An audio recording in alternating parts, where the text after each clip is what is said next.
গত ২৮ ফেব্রুয়ারি আমেরিকা ও ইসরায়েলের যৌথ হামলায় নিহত হন ইরানের সর্বোচ্চ নেতা আয়াতুল্লাহ আলী খামেনি। দীর্ঘ অপেক্ষার পর অবশেষে তার জানাজা ও দাফনের আনুষ্ঠানিক প্রস্তুতি শুরু করেছে ইরান। দেশটির ইতিহাসে এটি হতে যাচ্ছে সবচেয়ে বড় জানাজা ও দাফন অনুষ্ঠান। এই বিশাল আয়োজনকে কেন্দ্র করে বিশ্বের বিভিন্ন দেশ থেকে গুরুত্বপূর্ণ ব্যক্তিদের অংশগ্রহণের প্রস্তুতিও চলছে।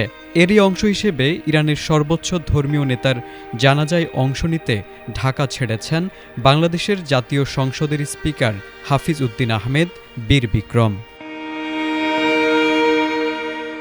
বৃহস্পতিবার সকাল 7:30টায় তিনি ঢাকার হজরত শাহজালাল আন্তর্জাতিক বিমানবন্দর থেকে তেহরানের উদ্দেশ্যে রওনা দেন। সফরসূচি অনুযায়ী জানাজায় অংশগ্রহণ শেষে আগামী 4 জুলাই তার দেশে ফেরার কথা রয়েছে। জানা গেছে, ইরানের পার্লামেন্ট স্পিকার মোহাম্মদ বাঘের গালিবাফের পক্ষ থেকে বাংলাদেশের স্পিকারকে আনুষ্ঠানিকভাবে আমন্ত্রণ জানানো হয়। সেই আমন্ত্রণের প্রেক্ষিতেই এই সফর, যেখানে তিনি শুধু জানাজায় অংশ নেবেন না, বরং দুই দেশের কূটনৈতিক সম্পর্কের প্রতীক হিসেবেও গুরুত্বপূর্ণ বার্তা বহন করবেন। তারেক আজিজ, এটিএন বাংলা।